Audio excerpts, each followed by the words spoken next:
Hey y'all, this is James, and this is James's Boat Build. This is a special video for my subscribers. I want to thank each and every one of you that's following along. I love the sense of community we have here on YouTube. Whether you just pass it by, look at a video on something, or you're subscribing and following along, I want to thank you for being here. And I think this is quite important for y'all. If you never built a boat before, you want to invest in some tools. And I got a bunch of tools here, and let me just bring them over to you. Okay. First and number one, we're going to start off with a circular saw. I mean, I got this DeWalt 7 1/4, circular saw, and I use it for a lot of longitude cuts because I don't want to take my table saw out. You absolutely really gonna have to have a circular saw at minimum. You should have a table saw. It's probably gonna be the most expensive tool that you'll get is a table saw, but I would definitely throw at least $500 towards it. It's gonna be invaluable.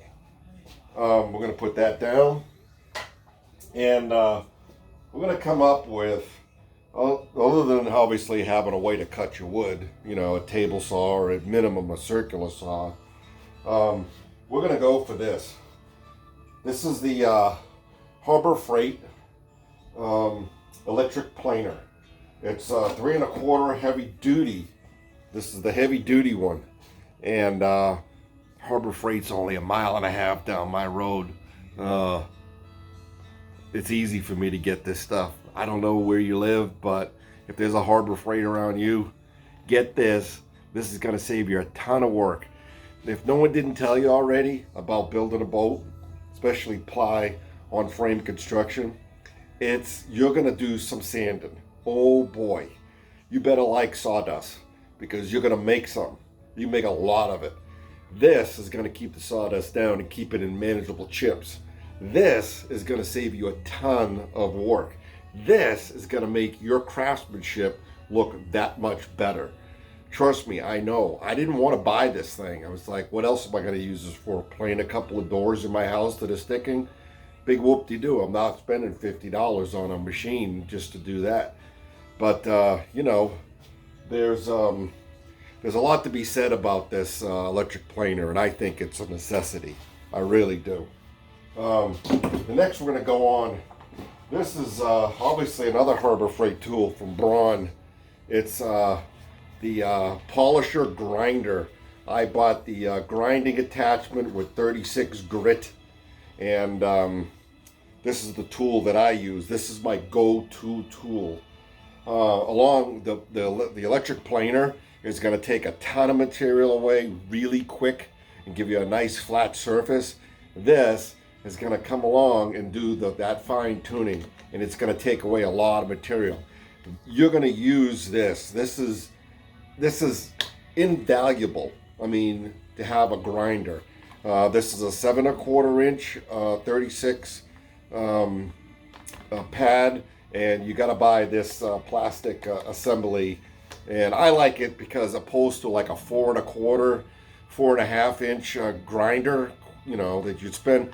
I believe I want to say this is $50, somewhere around there. I don't know exactly for sure, but invaluable. And don't buy the cheap one. The cheap one, you will burn it out in a heartbeat.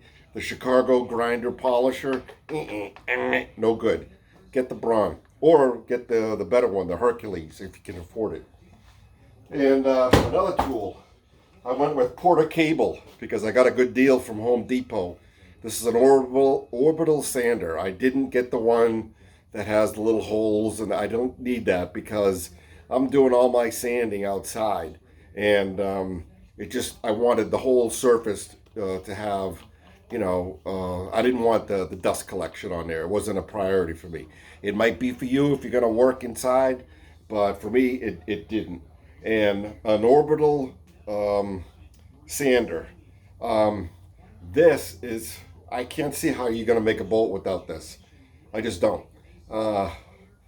between, well, I shouldn't say that. You don't need it to make a boat, but you know, if you're going to go through the trouble of plywooding and fiberglassing and, you know, priming and painting, you're going to need this along with a ton of sanding pads. I get all the sanding pads. I believe this is the 6-inch pad. It's just an adhesive type of pad. It sticks on there. That's the type I like.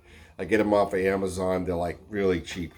And you need a good orbital sander. This happens to be the Porter Cable orbital sander. I didn't like the Harbor Freight ones, and I would spend as much money as you can, you know, to get a decent orbital sander.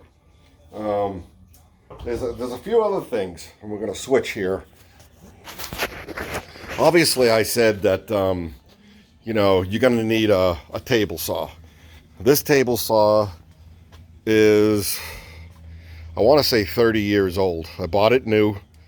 And it's an old Delta contractor saw that I've had for 30 years, and it's got original motor, switches, and I actually have my router on there because I use an extension table as a router bit.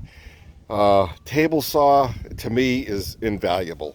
You absolutely need a table saw in my, I mean, you know, and if these tools are all new to you, and you think, well, how am I going to start or something?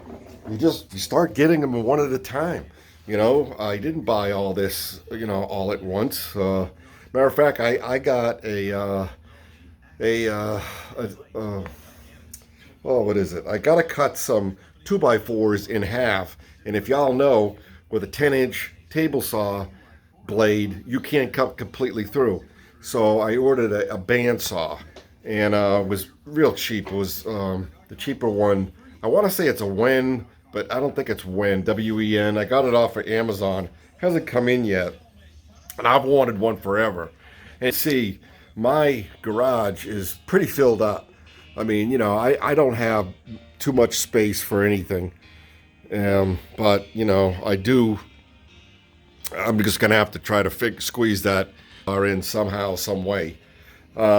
There's a few other tools that I want to show you.